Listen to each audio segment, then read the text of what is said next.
Hi guys! Good day everyone! Hansly Tatas Vlog here. Nandito po kami ngayon ng anak ko sa pier ng mga sasakyang pangdagat. Papuntang Labuan. Pauwi na po kami. Galing po kami sa Kuta Kinabalu. Ngayon pauwi na po kami. Nakapag-decide yung anak ko na mag-speedboat na lang. Ayaw ko sana kasi natatakot ako eh. Lagi po kaming sumasakay ng birds. Ayaw ko talaga ng speedboat. Kasi pag mahangin tsaka maalon, ayun, umaalog-alog siya. Yan ang pinakaayaw ko. Natatakot po ako niyan. Kinakabahan, kakabahan ng kakabahan. Pero this time, first time ko talaga ito. Okay na lang, nilakasan ko na lang ng loob ko kasi gustong-gusto talaga ng anak ko nga magsakay. Dahil gusto niya makarating agad. Dahil mabilis, 20 minutes lang. Samantalang yung birds pala, sorry. 1.5 hour, o di kaya 2 hours. Matagal. Nabuboring yung anak ko pag doon siya. Kaya sabi niya, mag-speedboat na lang daw kami. Kaya nilakasan ko na lang loob ko para sa anak ko kasi gusto niya makarating agad dahil may laro daw siya mamayang hapon. Ay, buti na lang, hindi masyadong mahangin, hindi rin masyadong maalon. Kaya medyo okay yung biyahe namin. Sana. Natatakot po kasi akong yung medyo mag-alog-alog siya, yung parang mag-shake. Ay, yan ang pinakaayaw ko. Sinisikmura ako niyan. Ayan, paalis na po kami. Papunta na.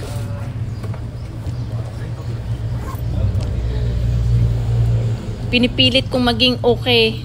Pero deep inside, kinakabahan na yan. Lagi akong inaasar ng anak ko. Pero okay lang.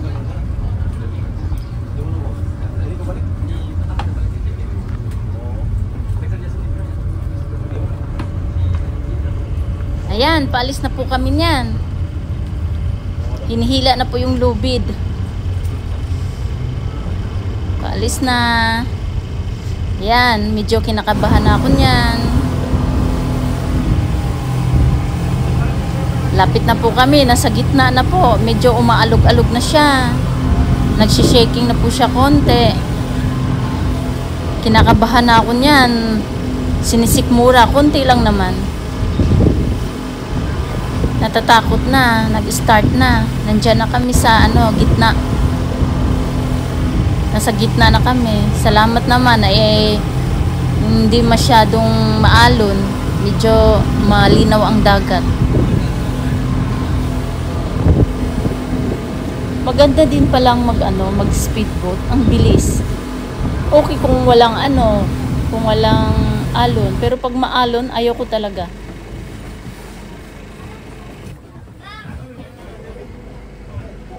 Ayan, dumating na po kami sa pier ng Labuan. Nakatayo na kaming lahat. Naghahanda na po kami para maglabas. Kinukuha na po nila yung tali upang itali yung lubid para makalabas kami sa boat. Yan po ang pier ng Labuan. Itatali nila po yan. Ayun, nakatayo na po kami lahat para maglabas. Siguro, kami, mga 30 passengers. Marami-rami din kami. Tsaka yung mga bagahe, pwede rin ilagay sa taas, itatali. Sa taas ng speedboat. Doon itatali. Ayan, palabas na po kami. Diba po ang bilis? Ang ganda po ng biyahe namin kasi maganda din po ang panahon. Hindi siya maalon, malinaw ang dagat. May umaalog man siya pero kunti lang. Kayang-kaya. Kayang-kaya ibiyahe. Napakaswerte namin, maganda yung panahon. Ayan po ang pier ng Labuan. Ayan, palabas na po kami. At maglalakad pa po kami niyan, mahaba-haba pa konti. Mahaba-haba pa, sorry. Mahaba-haba pa papuntang labas. Yan po ang pier.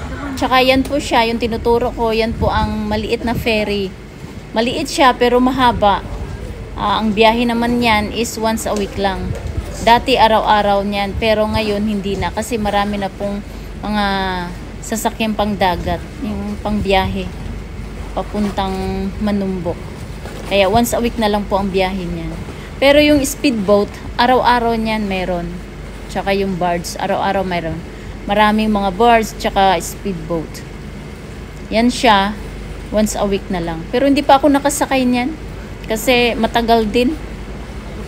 Tsaka, nako, masyado ding maalog siguro niyan. Ewan ko lang kasi hindi pa ako nakatry niyan. Ayun, palabas na po kami. Mahaba-haba pa kasi yung nilalakad namin yan. Ayun, pinapakita ko pa sa inyo yung mahabang ferry. Mahaba siya. Pero maliit lang. Maliit yung sa loob, pero mahaba. Yan po ang pier. Yan po ang pier ng Labuan. 'Di ba napakalinis?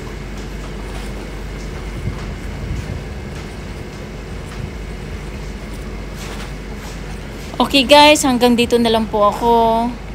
Yan, palabas na po kami. Marami pong salamat sa inyong lahat. At sa mga susunod ka na namang mga videos, abangan nyo po. Thank you for watching. Bye!